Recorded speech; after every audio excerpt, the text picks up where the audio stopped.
जोहार। मैं आनंद कुमार और आप देख रहे हैं जन मन की बात। दोस्तों, हेमंत सोरेन से ईडी मुख्यमंत्री आवास में पूछताछ कर रहा है। रांची में जमीन की खरीद बिक्री से जुड़ा मामला है और इस मामले में 20 जनवरी को हेमंत सोरेन से पूछताछ हो चुकी है। उसके बाद ईडी ने उनको दोबारा बुलाया था, कहा था कि 27 से 31 जनवरी के बीच कोई समय दीजिए। इस पर मुख्यमंत्री ने कहा था कि वे 31 मार्च तक बिजी हैं, इसलिए समय फिलहाल नहीं बताया उन्होंने। लेकिन उसके बाद ईडी ने 29 जनवरी को जब सूचना मिली कि मुख्यमंत्री दिल्ली में हैं, उनके आवास पर छापेमारी की और उसके बाद तमाम तरह की बातें हुई कि मुख्यमंत्री हेमंत सोरेन भाग गए हैं, छिप गए हैं और अंततः कल यानी 30 जनवरी को वे रांची में प्रकट हुए।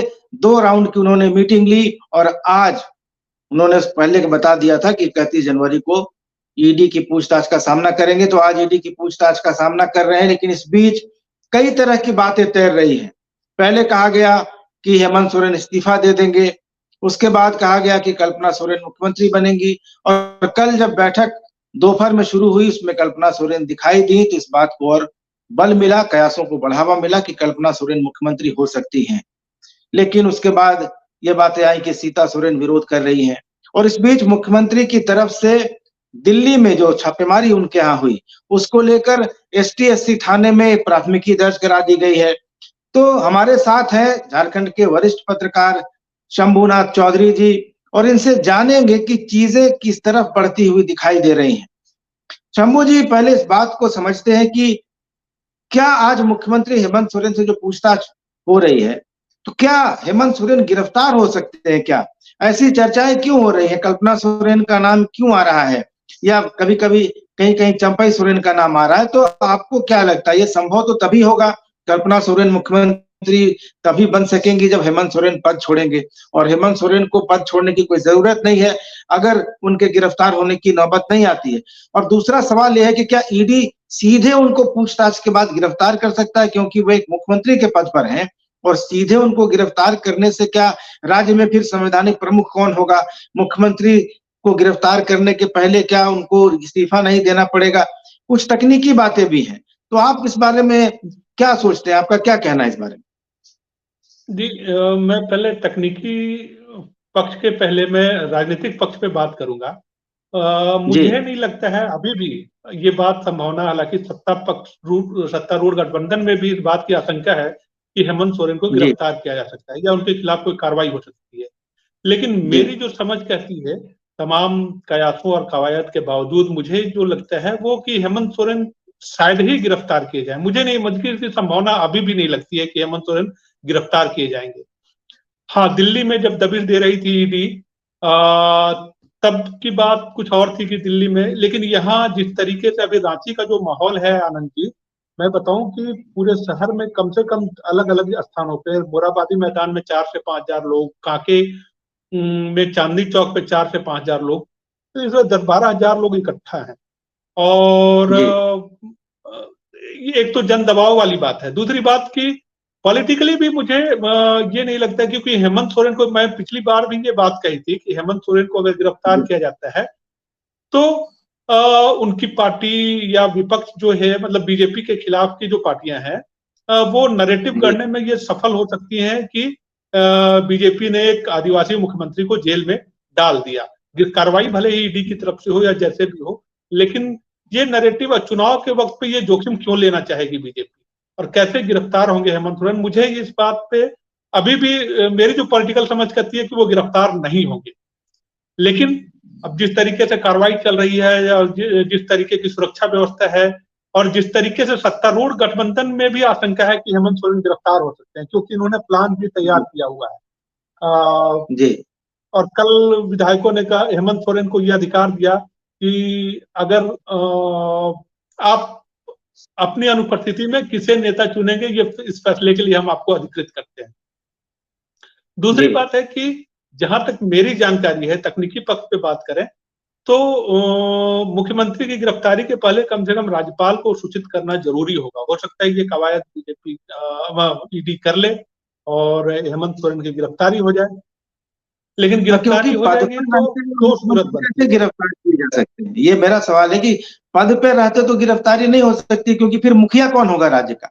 तो पहले तो उनको पद छोड़ना होगा, तभी गिरफ्तारी होगी, नहीं तो एक मुख्यमंत्री को सीधे गिरफ्तार कर लेना भी तो अपने आप में एक बड़ा संवैधानिक संकट वाला, उलझन वाला काम हो जाएगा, क्योंकि फिर राज्यपाल को कार्यवाहक मुख्यमंत्री नियुक्त करना होता है, तो सीधे मुख्यमंत्री के पद पे रहते तो गिरफ्तारी हो सकती है क्या? नहीं, गिरफ्तारी यही मुझे भी लग रहा है कि राज्यपाल को कम से कम राज्यपाल से ये अनुमति ले सकते हैं।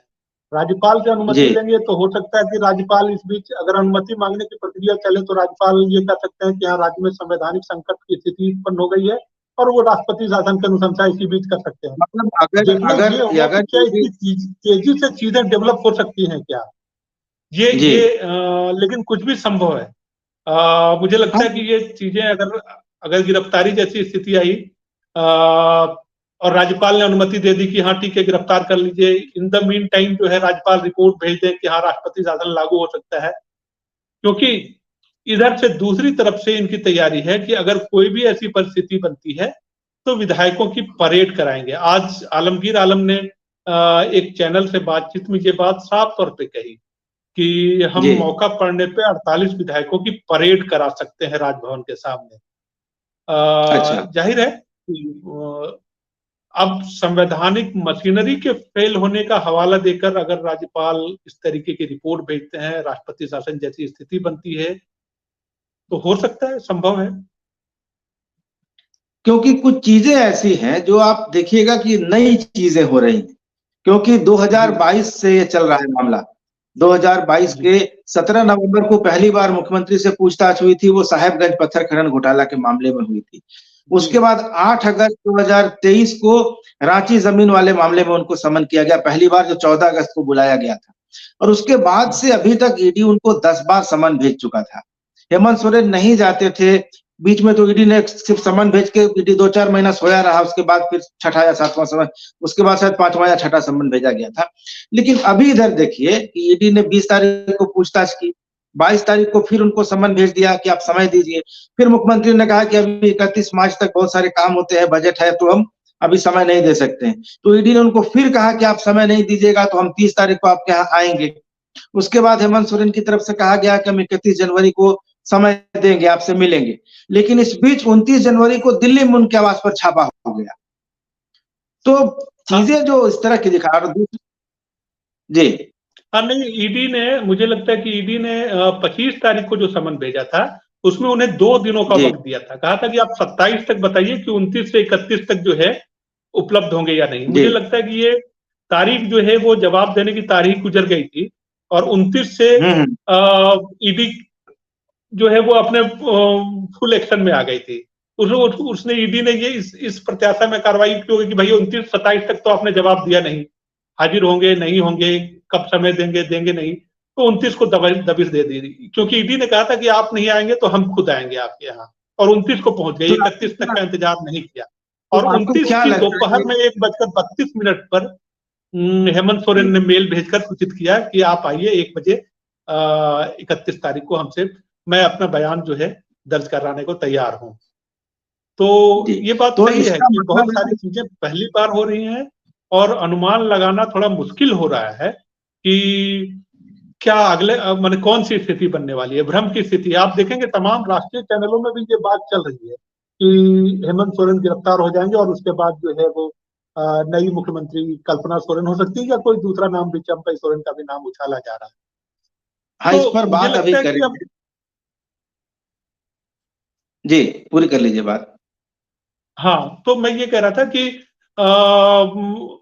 ये बात कही जा रही है कि सरकार जो है हेमंत सोरेन गिरफ्तार हो जाएंगे और उसके बाद तो गिरफ्तारी, आप ठीक कह रहे हैं, गिरफ्तारी की एक जो प्रक्रिया होती है, और मुझे लगता है कि राज्यपाल को कम से कम इस बात की सूचना जो है ईडी गिरफ्तार करने से पहले जरूर देगी कि हम सीएम को गिरफ्तार करना चाहते हैं। अब राज्यपाल जी कितनी तेजी से उस पर कार्रवाई करते हैं, किन परिस्थितियों में अनुमति देते हैं, ये देखने वाली बात होगी। और इसी पे सारा कुछ डिपेंड करेगा कि राज्य में आगे गिरफ्तारी की सूरत में कोई नई सरकार बनने वाली है या राष्ट्रपति शासन लागू होने वाला है। ये 2 परिस्थितियां हाँ, बन सकती क्योंकि हैं। मेरी भी जो बात हो रही थी, कुछ लोगों से बात हुई, दिल्ली में भी बात हुई, तो उनका ये कहना था कि गिरफ्तार करने की मंशा ईडी की नहीं थी, जो छापेमारी भी हुई थी, वो सिर्फ दौड़ाना चाहती थी। यानी ईडी का उद्देश्य ये डराना था कि हम चाहें तो आपको पकड़ भी सकते हैं, क्योंकि अगर हेमंत सोरेन को गिरफ्तार करना होता तो जिस समय चार्टर्ड फ्लाइट उनका दिल्ली एयरपोर्ट पर लैंड कर रहा था, उनको दिल्ली एयरपोर्ट से बाहर आते ही गिरफ्तार किया जा सकता था। तो मुझे लगता है कि सिर्फ ये उनको ईडी अपनी ताकत, अपने अधिकार, अपनी हैसियत दिखाना चाहता था कि आप अगर नहीं आएंगे तो हम आपके यहाँ आ सकते हैं, देखिए आपके यहाँ आ गए। तो ये मुझे लग रहा है। ठीक बात है। लेकिन और यही तो अब बात अब जो चर्चा करते हैं कि जैसे चैनल कह रहे हैं कि कल्पना सोरेन बन जाएंगी, या कल्पना सोरेन को लोग स्वीकार नहीं करेंगे तो चंपई सोरेन बन जाएंगे। तो भाई, बॉल जब तक हेमंत सोरेन और इस सरकार के पाले में है, तभी तक आप बॉल को घुमा सकते हैं। टेनिस की बॉल से फुटबॉल खेल सकते हैं, या फुटबॉल से क्रिकेट खेल सकते हैं। जब तक आपके पास बॉल, आप कुछ भी कर सकते हैं। लेकिन जहां एक बार आपने इस्तीफा दे दिया और फिर आप सरकार बनाने के लिए राज्यपाल के पास आपको जाना है, आप खुद से तो बना नहीं सकते। जैसे राज्यपाल के पास जाएंगे तो ट्रेन फिर राज्यपाल के पास चली जाएगी। और फिर राज्यपाल के पास तो ये है, कल्पना सोरेन के मामले में तो ये कहा जा रहा है कि भाई विधानसभा का कोई भी सदस्य अगर नहीं है तो मुख्यमंत्री या मंत्री तभी बन सकता है जब वो 6 महीने के अंदर चुन के आने की संभावना हो, और विधानसभा का कार्यकाल साल भर बचा हो। तो विवाद तो इस बात पर भी है कि साल भर का जो समय है वो कब से कैलकुलेट होगा। 23 दिसंबर को जब विधायकों को सर्टिफिकेट मिला था उस दिन से होगा, या जिस दिन सरकार बनी उस दिन से होगा, या जिस दिन विधानसभा का गठन हुआ 5वीं विधानसभा का उस दिन से होगा। तो ये तो गेंद फिर इनके पाले से निकलकर चुनाव आयोग और राज्यपाल के पाले में चली जाएगी। तो मान लीजिए कि अगर कल्पना सोरेन नहीं बनती है, या राज्यपाल फिर बुलाते ही नहीं है, ऐसी स्थिति के बारे में कोई नहीं सोच रहा है। अच्छा, मान लीजिए कि राज्यपाल बुला भी लेते हैं और फिर फ्लोर टेस्ट होगा। फ्लोर टेस्ट में जेएमएम की विधायकों में कहा जा रहा है कि असंतोष है, या फिर अगर विधायकों की खरीद फरोख्त शुरू हो गई, अगर तोड़ने की प्रक्रिया शुरू हो गई, उस समय भी राज्यपाल के पास एक मौका आएगा कि वे हॉर्स ट्रेडिंग का हवाला देकर भी कह सकते हैं कि भाई यहाँ हॉर्स ट्रेडिंग हो रही है, सरकार स्थिर नहीं बनेगी, कोई स्टेबल सरकार बनेगी नहीं, तो आप राष्ट्रपति शासन लगा दीजिए। या उसके पहले अगर हेमंत सोरेन की गिरफ्तारी की स्थिति बनती है, और आप जो बता रहे हैं कि रांची में जो हालात हैं उसमें कुछ भी हो सकता है, तो वो भी एक संवैधानिक मशीनरी का फेलियर हो सकता है। हेमंत सोरेन की तरफ से भी जो मसल पावर दिखाया जा रहा है, तो आप किसी जांच एजेंसी को या किसी कानूनी कार्रवाई से अपने ताकत के बल पर और जन समर्थन दिखाकर तो भाग नहीं सकते। अगर मैंने कोई क्राइम किया है और मैं 20 आदमी लेकर चला जाऊं कि मैं गिरफ्तार नहीं होगा, मेरे पास बहुत ताकत है, तो ऐसा तो होगा नहीं कि एजेंसियां छोड़ देंगी। इन सब परिस्थितियों पर चर्चा नहीं हो रही। लोग फर्स्ट हैंड खबर लेके आ जा रहे हैं कि कल्पना सोरेन बन जाएंगी। कैसे बन जाएंगी? राज्यपाल के पास जब मामला जाएगा तो राज्यपाल तय करेंगे ना कि वो बनेंगी कि नहीं बनेंगी। हमने बहुत सारे उदाहरण देखे हैं। इस पर थोड़ा आप बताइए, क्या कर सकते हैं? नहीं, ठीक बात। आप नहीं, आपकी बातों से मैं सहमत हूँ। और एक बात जो है वो ये कि हेमंत सोरेन के इस्तीफा देने की कोई सूरत बनती है या नहीं। अगर सूरत नहीं बनती जी। है, हेमंत सोरेन इस्तीफा किन परिस्थितियों में देंगे? देंगे कि ईडी कहेगी कि भाई आपके खिलाफ पर्याप्त सबूत है, हम आपको गिरफ्तार करना चाहते हैं। और इसके लिए जो सक्षम जी। प्राधिकार है, और सक्षम प्राधिकार मेरा मानना है कि राज्यपाल है या अदालत है, वो अदालत से वारंट ले सकती है ईडी, या फिर राज्यपाल को सूचित कर सकती है, जो मेरी जानकारी है उसके हिसाब से। तो अगर हेमंत सोरेन गिरफ्तार होते हैं या गिरफ्तारी की सूरत बनती है, वारंट पे होता है या राज्यपाल से अनुमति मांगती है ईडी, जी। और गिरफ्तार होते हैं, तब की सूरत में इन्होंने प्लान बनाया है कि भाई हम चाहे तो कल्पना सोरेन को बनाएंगे या किसी और को करेंगे। देखिए, दावेदारी जी। तो आसानी से छोड़िए, आप ठीक बात कर रहे हैं कि सरकार बन कैसे जाएगी। ये टकराव हम लोगों ने पहले भी देखा है। बनेगी नहीं बनेगी ये बहुत हद तक राज्यपाल पे निर्भर करता है, राज्यपाल के विवेक पे निर्भर करता है। वो कई सारी बातों का हवाला दे सकते हैं, हॉर्स ट्रेडिंग का हवाला दे सकते हैं, कह सकते हैं कि उनको कानून व्यवस्था की स्थिति जो है वो गड़बड़ है, इस आधार पर राष्ट्रपति शासन की अनुशंसा कर सकते हैं, तब भी है। लेकिन ठीक है, राष्ट्रपति शासन लागू भी हो जाए, और अगर संख्या बल कोई पार्टी दिखाए, कोई दावा करे, जैसा कि हम लोगों ने पहले भी देखा है, राज्य में जब राष्ट्रपति शासन लागू था, आपको याद होगा, तब बीजेपी और जेएमएम ने साथ मिलकर जब सरकार बनाई थी, राष्ट्रपति शासन लागू था, और ये दोनों कहे भाई कि हमारे पास संख्या बल है, हमारी सरकार जो है, हम दावा पेश करते हैं, सरकार हम बनाएंगे। और फिर बनाई थी सरकार हेमंत सोरेन और अर्जुन मुंडा ने मिलकर, आपको याद होगा। जी। तो संख्या अगर इनके पास बरकरार रहेगी तो बहुत दिनों तक राष्ट्रपति शासन अगर तत्काल लागू भी हो जाए राज्यपाल की अनुशंसा पर, तो बहुत दिनों तक तो आप वो स्थिति बनी नहीं रह सकती है। हेमंत 6 सोरेन महीने चाहे ही अंदर बन रहें सकते बाहर रहें, हैं। और संख्या बल तो जी। है अभी तत्काल। अब रही बात की टूटने की बात कि हॉर्स ट्रेडिंग शुरू हो जाए, तो इसकी भी तैयारी करके रखी है कि आपको पता होगा कि विधायकों को जो बुलाया गया है राजधानी, उनको कहा गया कि बैग एंड बैगेज आइए आप, बैग, और ये पूरी तैयारी के साथ आया है कि अगर जरूरत पड़ेगी तो कहीं शिफ्ट करने की जरूरत होगी तो फिर दोबारा हम लोगों ने इसी हेमंत सरकार के कार्यकाल में जो देखा था कि पिछली बार जब लिफाफे वाला मामला था तो तमाम विधायकों को लेकर ये छत्तीसगढ़ गए थे, रायपुर में टिके थे, तो ऐसी स्थिति भी, इसकी तैयारी भी इन्होंने करके रखी है। तो जी। बहुत दिनों तक संख्या बल अगर बना रहेगा तो देखिए मेरा ये मानना है कि अगर संख्या है तब आप सरकार जो है वो बनी रहेगी, या सरकार को आप बनने से रोक नहीं सकते। कानून व्यवस्था की जहां तक बात है कि उस आधार पे कि सरकार बर्खास्त की जाए, तो मुझे नहीं लगता कि ऐसी बहुत घटनाएं, हाँ अगर ये इतनी भीड़ पहुंच रही है, जो मसल पावर हो रहा है, और अभी आपको मैं बताऊं कि एक खबर चल रही है कि आईबी ने रिपोर्ट की है कि 15 से 16 हजार लोग जो है अगर कोई प्रतिकूल कार्रवाई हुई है हेमंत सोरेन के खिलाफ तो राजभवन पे हमला कर जी। सकते हैं। अगर ऐसी स्थिति हुई तो ये पांव पे कुल्हाड़ी मारने वाली स्थिति होगी। और मसल पावर, आपके अपने ठीक कहा कि मसल पावर दिखाकर आप जो संवैधानिक एजेंसियां हैं उनको डरा नहीं सकते, अंत तक भाई क्या कर लेंगे हाँ। आप। तो वो पांव पे कुल्हाड़ी मारने वाली स्थिति होगी। और मुझे नहीं लगता है कि ठीक है एक प्रदर्शन और एक जनमत जो है इसी बहाने सोरेन, मैं तो ये मान रहा हूं कि ये इस बहाने सोरेन को ये मौका मिल रहा है कि अपने वोटर्स को, अपने समर्थकों को मोटिवेट करने का एक उनके पास अवसर भी है, और हो सकता है इसी इरादे से जमा हुए हों। नहीं, लेकिन आपको ये नहीं लगता है कि हेमंत सोरेन जो बोलते हैं या उनकी पार्टी जो बोलती है और हेमंत सोरेन जो एक्शन लेते हैं, वो कभी-कभी बिल्कुल उल्टा 360 डिग्री पलट जाता है? क्योंकि हेमंत सोरेन चैलेंज कर रहे थे कि ईडी को कि आओ मुझे गिरफ्तार कर लो, अगर मैंने गलती की है तो मैं डरता नहीं हूँ, मैं एजेंसियों का सामना करता हूँ। फिर वो कई-कई समन पर आते नहीं हैं। उसके बाद दिल्ली से वो गायब हो जाते हैं। बताइए किसी राज्य का संवैधानिक प्रमुख अगर कई घंटों तक ट्रेसलेस हो, राज जैसे वो रांची आए तो उनके साथ 2 दर्जन गाड़ियों का हुजूम लग गया। एक-एक मिनट टू मिनट होता है, एक ट्रैफिक सिग्नल से दूसरे ट्रैफिक सिग्नल तक जाता है, लोग खाली कराने लगते हैं। वो मुख्यमंत्री 32 घंटे 35 घंटे कहाँ था, किसके साथ था, क्या कर रहा था, ये सिक्योरिटी का लैप्स नहीं है। क्या मुख्यमंत्री हेमंत सोरेन थे, वो एक राज्य के चुने हुए संवैधानिक प्रमुख हैं। वो कोई शाहरुख खान या सलमान खान तो है नहीं कि भीड़ से छुपने के लिए, बचने के लिए छुप के निकल जाएंगे, या कोई नीरव मोदी और विजय माल्या का मामला भी नहीं है कि उनको छुपना पड़ेगा। राज्य के संवैधानिक प्रमुख अगर 10 घंटे के लिए, 5 घंटे के लिए भी राज्य की पूरी व्यवस्था से, पार्टी से, लोगों से गायब हो जाए, खोजे नहीं मिले, तो ये कहीं लगता नहीं है कि उन्होंने अपनी जो स्थिति है थोड़ी कमजोर बता दी इस जगह पर कि भाई एजेंसियां खोज रही थी और मुख्यमंत्री गायब थे। यही स्थिति हुई थी जब अगस्त के महीने में जो आप कह रहे हैं कि लेकर वो रायपुर के रिसोर्ट में चले गए थे। तो जब-जब लगता है हेमंत सोरेन को या उनकी सरकार को कि वो एजेंसियों के दायरे में आ सकते हैं, वे भागने की, छुपने की कोशिश करते हैं। तो कहीं न कहीं ये लोगों के मन में या देखने वालों को तो ये लगता है कि इनके मन में कहीं कुछ डर है, कुछ कमजोरी है, तभी ये छिपना चाहते हैं। नहीं, डर तो है, डर तो है। देखिए आप बॉडी लैंग्वेज से दिखाएं, ईडी जब पूछताछ करके चले जाए तब आप समर्थकों के बीच आकर कार के बोनट पे खड़े होकर कहें कि पहली गोली मैं खाऊंगा, या आओ गिरफ्तार कर जी। लो, देखते हैं क्या होता है। ये कहना और बात है और सामना करना और बात है।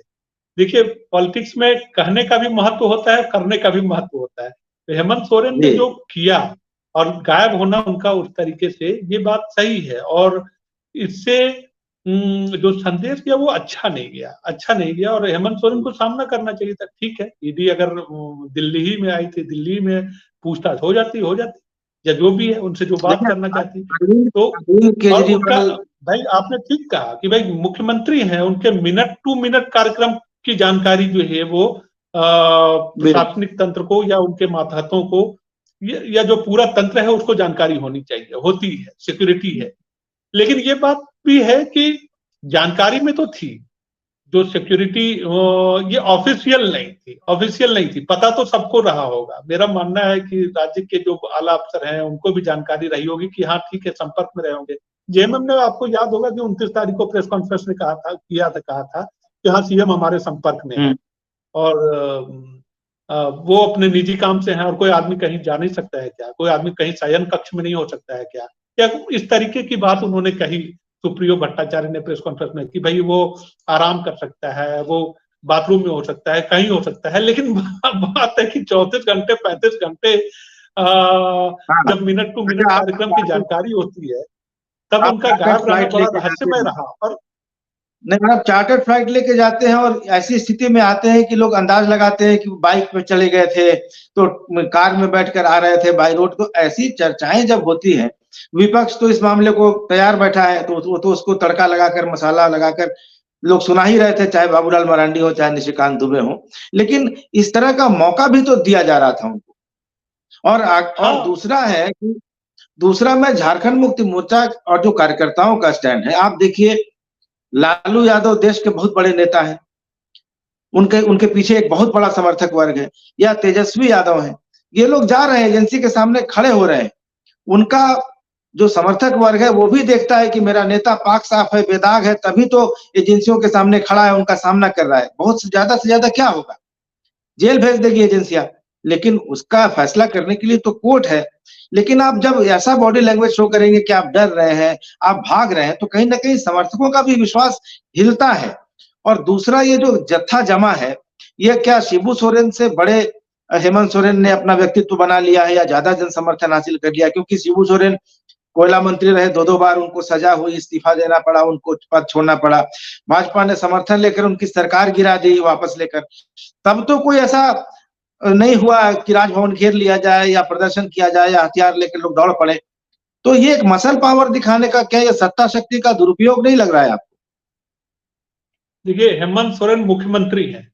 आपने कहा कि शिबू सोरेन की जब गिरफ्तारियां हुई थी, या शिबू सोरेन 2-3 केस में जब 2-3 बार गिरफ्तार हुए, तो ऐसा हुजूम नहीं दिखा या इस तरीके का विरोध प्रदर्शन नहीं दिखा।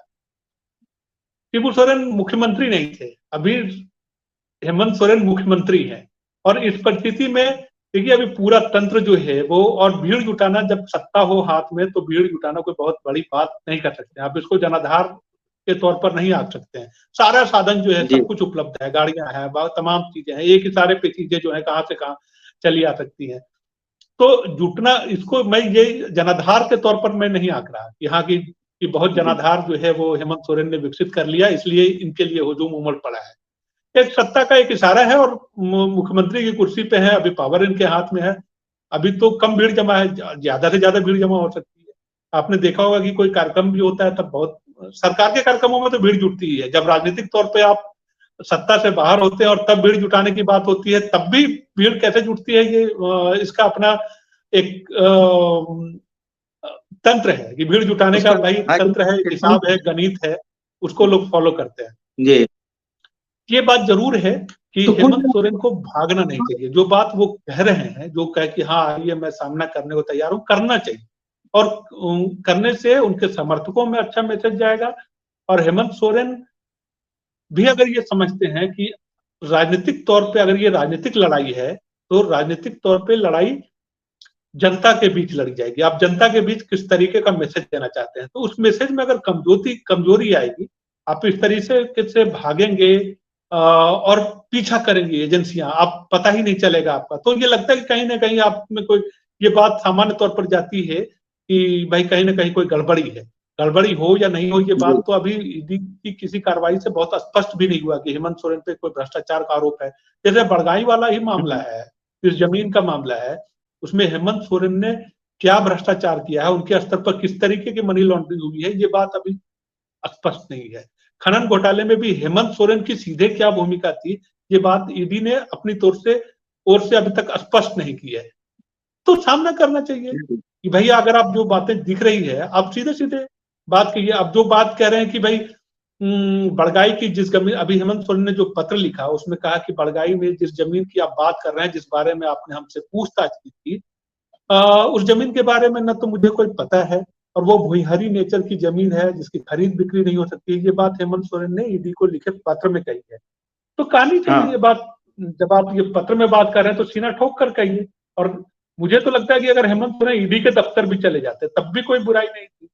खासतौर पे अभी देखिए, अभी राजधानी में जिस तरीके से लोग परेशान है, मतलब आधी राजधानी जो है वो ट्रैफिक के मामले में एकदम बिल्कुल पंगु है। लोग लोग भयभीत है, इतनी पुलिस, इतनी सुरक्षा बल, इतना क्या हो रहा है, ये जो है, ये अच्छी स्थिति नहीं है। मेरा मानना है कि जी जी बहुत आराम से सीएम जा सकते थे, वहां जाते तो बहुत और जवाब देकर आ सकते थे। लालू यादव जवाब देकर आए, तेजस्वी यादव जवाब देकर आए, आप भी जाइए, आइए। और कार्रवाई होनी है, जब होनी है तो किसी भी हाल में होगी। ईडी को गिरफ्तार हाँ करना होगा तो आप चाहे जहां भी रहेंगे गिरफ्तार करेगी। आप बच कितने दिन बिल्कुल। जाएंगे? लेकिन आप कह रहे हैं कि हेमंत सोरेन, आपको नहीं लगता कि ईडी आज उनको गिरफ्तार करेगी? मुझे भी बहुत कम संभावना लगती है कि ईडी उनको गिरफ्तार करेगी। और ईडी 10 बार समन भेज चुकी है, आज तीसरी बार उनसे पूछताछ हो रही है। तो हेमंत और जो बातें जो हैं वो परिस्थितियों पर हैं कि अगर हेमंत सोरेन इस्तीफा दे देंगे तब कल्पना सोरेन बनेंगी, तो ये तो होगा कि भाई अगर बुआ की मूछें हो जाए तो चाचा कहलाने लगेंगे, वो अलग मामला है। लेकिन हेमंत सोरेन अगर गिरफ्तार नहीं होंगे तो इन सारी कवायद का क्या मतलब होगा? तो मुझे ये समझना है कि अगर हेमंत सोरेन गिरफ्तार नहीं हो रहे हैं तो एजेंसियां उनके यहाँ छापा क्यों मार रही हैं? उनको बार-बार समन क्यों कर रही हैं? अगर उनके पास उनके खिलाफ कोई डायरेक्ट कोई मनी ट्रेल का मामला नहीं है, किसी सीधे-सीधे मनी लॉन्ड्रिंग के केस में अगर मुख्यमंत्री इन्वॉल्व नहीं है, तो उनके पीछे लगना, उनके यहाँ छापामारी करना, फिर इस तरह का माहौल बनाना, इससे क्या मिलेगा? क्योंकि बीजेपी, मुझे नहीं लगता कि जो हेमंत सोरेन पर जितने सीरियस चार्जेस लगाए गए हैं और भाजपा जिस तरह से उन पर हमला कर रही है, उनको एनडीए के फोल्डर में लाने की तो कोई बात नहीं होगी। जिस तरह से नीतीश कुमार को लाया गया, तो नीतीश कुमार को लाया गया 2 कारणों से कि एक तो उनका जनाधार मजबूत है अति पिछड़ों में, उन्होंने कास्ट सेंसस कराया, एक उपलब्धि उनके साथ है। लेकिन सबसे बड़ी बात उनके पक्ष में थी कि उनका इमेज क्लीन है, उनके ऊपर न परिवारवाद का आरोप है, न भ्रष्टाचार का आरोप है। हेमंत सोरेन तो परिवारवाद की पैदाइश है, शिबू सोरेन के बेटे हैं और भ्रष्टाचार के आरोपों का सामना कर रहे हैं। तो मुझे तो नहीं लग रहा है कि बीजेपी या एनडीए उनको अपने पाले में रखना चाहेगा या उनको ये कहेगा कि आप हमारे समर्थन से सरकार बनाइए और चलाइए। तो इन सारी कवायद का आखिर क्या मतलब है इस समय में जब लोकसभा के चुनाव सामने हैं? इससे क्या हासिल होगा बीजेपी को? या केंद्रीय जांच नहीं, एजेंसियों को अगर कार्रवाई करनी है तो इतनी लेट क्यों हो रही? नहीं, मुझे लगता है कि ये बात मैं पहले भी कह रहा हूँ कि खनन घोटाले में आपने बताया कि 2022 में पूछताछ हुई। उसके बाद आगे क्या जी, हुआ, कोई नहीं जानता है। लंबा वक्त गुजर गया, 1.5 साल से ज्यादा वक्त। जी, खनन घोटाला अपनी जी, जगह पे है, उसमें कार्रवाई हो रही है, गिरफ्तारियां हो रही हैं, तमाम चीजें हैं। अब ये दूसरा मामला है जमीन घोटाला का, जिसमें कहा जा रहा है कि हेमंत सोरेन पर कार्रवाई हो सकती है। तो कार्रवाई हो सकती जी, है तो करनी चाहिए एजेंसियों को। और ये बार बार की छापामारी, मुझे लगता है कि ये जो इस तरीके की कार्रवाई है और बार बार की छापामारी है, ये एक ये जैसा आरोप है इनका कि भाई ये खौफ पैदा करने की कोशिश है, सरकार को अस्थिर करने की साजिश है। सरकार जो है वो परेशान रहे, हेमंत सोरेन परेशान रहे और इस परेशानियों में उलझाए रखो। हो सकता है ये जो पॉलिटिकल आरोप है, ये इसमें कुछ सच्चाई भी हो सकती है कि जी, एजेंसियां जो है बार बार जब कार्रवाई करती हैं, छापामारी करती हैं, तो एक अलग तरीके का मैसेज तो जाता ही है। देखिए, बार बार जैसे अभी हेमंत सोरेन भाग खड़े हुए वहां से, तो एक मैसेज तो चला ही गया कि भाई क्यों भाग रहे हैं भाई आप, कहाँ 40 घंटे गायब रहे। हुँ, विपक्ष को एक नैरेटिव गढ़ने का मौका मिल गया। तो ये इस तरीके की जो बार बार की और छापामारियां, तो देखिए ये बात इसमें कतई संदेह नहीं है आनंद जी कि जो विपक्षी पार्टियां हैं, खासतौर पे जो एंटी बीजेपी पार्टियां हैं, जी, उनके ठिकानों पे बार बार छापेमारी होती है। चुनाव जैसे करीब आया है, अरविंद केजरीवाल हो, लालू हो, तमाम इन राज्यों में, बाकी बीजेपी शासित जो राज्य हैं वो पाक साफ है, वहां कोई भ्रष्टाचार नहीं है, वहां किसी तरह की कोई मनी लॉन्ड्रिंग नहीं है। आ, जी, तो भाई कार्रवाई तो कहाँ हो रही है? तो ये बात इस आरोप में मैंने एकदम बिल्कुल आप नकार नहीं सकते। और कांग्रेस के शासनकाल में भी होता रहा है। कांग्रेस ने भी अपनी, जब उसकी सत्ता थी, तो सीबीआई का इसी तरीके से उपयोग होता था, डराने के लिए, धमकाने के लिए, नैरेटिव करने के लिए। तो ये खेल आज भी चल रहा है। और इससे, हाँ, अब रहा बात कि इससे हासिल क्या होना है। भाई विपक्षी परेशान रहेगा तो हासिल यही कि विपक्ष परेशान रहे, विपक्ष के नेता जो है वो हुँ, परेशान रहे, उन चीजों में उलझे रहे, तो हमारा हित तो सत्ता रहेगा। दूसरी बात है कि भ्रष्टाचार, जब जब भी इस तरीके की कार्रवाई होती है तो एक इमेज बनती है कि भाई वो व्यक्ति भ्रष्ट है, तब तो बार बार ईडी जा रही है, तब तो बार बार सीबीआई जा रही है, तब तो बार बार आयकर का छापा हो रहा है। तो जी हो सकता है कि ये नैरेटिव गढ़ने की कोशिश हो। और लेकिन मुझे लगता है कि अगर ईडी के पास पर्याप्त सबूत है, एजेंसियों के पास होती है, तो उनको करना चाहिए कार्रवाई। अगर ईमानदारी से वो अगर कोई पॉलिटिकल दबाव में नहीं काम कर रही है तो उनको कार्रवाई करना चाहिए। अगर है सबूत तो कार्रवाई करना। और हेमंत सोरेन को भी, अगर वो निर्दोष है, अगर उनको लगता है कि उन्होंने कोई गलती नहीं की है, तो उनको भी निर्भीक होकर बोल्डली फेस करना चाहिए। ये छुपने से और गायब हो जाने से तो उनके लोगों में यही संदेश जा रहा है कि भाई जरूर कुछ बात है, तभी ये छुप रहे हैं, भाग रहे हैं। और विपक्षियों को भी ये मौका मिल रहा है कि जरूर इन्होंने कुछ किया है, तभी ये भाग रहे हैं। तो हाँ, छिपना किसी समस्या का हल नहीं है, भागना किसी समस्या का हल नहीं है। आप पॉलिटिक्स में हैं, आपको जनता के सामने रहना है, हमेशा पब्लिक के फ्रंट पे रहना है, तो हर फ्रंट पे आपको फ्रंट पे आकर खेलना होगा। भागने से, छिपने से, बार-बार समन को नकारने से इससे जो है वो बात बनेगी नहीं। आप फेस कीजिए, क्या करेंगे? 3 बार पूछताछ होगी, 4 बार पूछताछ होगी, कितनी बार पूछताछ करेंगे? अगर उनके पास वाक़ई कोई सबूत नहीं है, आप वाक़ई कोई साक्ष्य नहीं है, तो वो क्या कर लेंगे? आप बेदाग होकर उभरेंगे, परेशानियों से उभर कर अगर आप योद्धा बनते हैं, तो वो आपका जनाधार और मजबूत होगा। लड़ना चाहिए, डटकर लड़ना चाहिए, मेरा यही मानना है। हाँ, लड़ के अगर निकलेंगे तो हेमंत सोरेन फिर स्टैब्लिश हो जाएंगे एक नायक के रूप में, एक लीडर के रूप में। लेकिन अभी जिस जैसी परिस्थितियां, हेमंत सोरेन ऐसा लग रहा है कि कोई हाका लग रहा है जंगल में शिकार करने के लिए।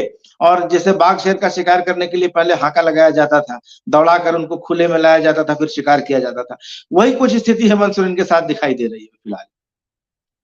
हाँ, बिल्कुल ऐसा ही लग रहा है। लग रहा है कि भाई देखिए, यही बात हम बार-बार दोहरा के कह रहे हैं कि भाई भागने से समाधान नहीं होगा, और इस तरीके से आप बोल्डली फेस करेंगे, आप मजबूत रहेंगे। और हेमंत, ऐसा ही लग भी रहा था, ठीक है, जब आप कानूनी लड़ाई लड़ रहे थे, ईडी के खिलाफ सुप्रीम कोर्ट जा रहे थे, हाई कोर्ट जा रहे थे, आपको वहां से राहत नहीं मिली, तो इसके साफ मायने है कि आपको फेस करना होगा। भाई सुप्रीम कोर्ट ने इनकार कर दिया कि भाई हम राहत नहीं दे सकते, आपको ईडी को फेस करना होगा। हाई कोर्ट ने भी इनकार कर दिया। आपके पास कानूनी विकल्प बहुत सीमित बचे हैं, तब आप समन को नकारने का कोई मतलब नहीं बनता है। समन को नकारने का तब कोई मतलब नहीं बनता था, हाजिर होना चाहिए। ठीक है, कभी 1-2 समन में कोई व्यस्तता हो सकती है, बहुत सारे 10-10 समन नकार देना जो है, 8-8 समन नकार देना, और आखिरी समय में जब कोई विकल्प नहीं बचता है, जैसे अभी है, भाई आपको 27 तक कहा गया था कि आप 27 तक बताइए वक्त, आप बताते, 27 को जवाब देते, आपने जवाब नहीं दिया, तब तो ईडी को मौका मिला और उसने 29 को जो है वो दबिश दे दी दिल्ली वाले आवास पे, और फिर आपको वहां से भागना पड़ा, या जैसे भी है, या पहले भनक लग गई, आप पहले वहां से निकल के चले आए। तो फेस तो करना पड़ेगा अल्टीमेटली, कहीं ना भाई आपको फिर लिख कर देना पड़ा कि हाँ भाई आइए 31 तारीख को बात कर लीजिए, 31 को हम बयान दर्ज करने को जो है वो। ईडी ने पहली बार इतिहास में ऐसा इस तरीके का रिलैक्सेशन दिया है किसी नेता को कि भाई आप समय तय कीजिए, आप जगह तय कीजिए, हम समय का ड्यूरेशन तय कर रहे हैं, सब कुछ जगह आप तय कीजिए, हम आकर पूछताछ करेंगे। तो ये रिलैक्सेशन था, तो हेमंत सोरेन को अपनी सहूलियत के अनुसार समय देना चाहिए था, और बातचीत अब वो दे रहा है। आज अल्टीमेटली भाई आज पूछताछ तो कर ही रही है ईडी, अब क्या होता है, तो आप बचेंगे कैसे, बचेंगे कितनी देर, और जो कार्रवाई करनी होगी ईडी को कर ही लेगी। तो चलिए, अगर कुछ शब्दों में अपनी बात आज आपको खत्म करनी हो कि आज क्या होगा, क्या कहेंगे? मुझे लगता है कि आज ईडी लौटेगी और एक और तारीख मिलेगी, क्योंकि कुछ इसमें और कड़ियां जुड़ गई हैं। 36 लाख रुपए की बरामदगी हुई है, BMW कार की बरामदगी हुई है, तो पूछताछ के लिए कुछ और दस्तावेज ईडी के हाथ लग गए हैं, और ये सिलसिला जारी रहेगा। मुझे लगता है कि अभी हेमंत सोरेन गिरफ्तार नहीं होने जा रहे हैं, जहां तक मेरी समझ ये कहती है। मैं अभी भी, हालांकि ज्यादातर चैनल्स में, ज्यादातर जगहों पे, और सत्तारूढ़ गठबंधन भी जो है वो इस आशंका से ग्रस्त है कि गिरफ्तार हो सकते हैं हेमंत सोरेन, लेकिन मुझे नहीं लगता है कि हेमंत सोरेन गिरफ्तार होने जा रहे हैं। और ईडी की जांच चलती रहेगी, समन का सामना करना पड़ेगा इनको, पूछताछ होती रहेगी, और ये चलेगा, अभी सिलसिला चलेगा। चलिए शंभू जी, आपने बहुत अच्छी जानकारी हमें दी, और मुझे भी यही लग रहा है कि फिलहाल सरकार को खतरा नहीं है। हेमंत सोरेन को गिरफ्तारी का संकट भी कम से कम आज जो पूछताछ चल रही है उसमें तो नहीं ही है। तो शंभू जी का धन्यवाद, आपसे बात करके बहुत अच्छा लगा, हमारे दर्शकों को भी बहुत सारी नई जानकारियां मिली होंगी। तो इस वीडियो में इतना ही। आज रात जब ईडी की पूछताछ खत्म हो जाएगी, उसके बाद क्या होता है उसकी जानकारी देने के लिए मैं फिर एक बार आपके सामने आऊंगा। तब तक इजाजत दीजिए। शंभू जी का भी धन्यवाद और दर्शकों का भी बहुत बहुत धन्यवाद। धन्यवाद।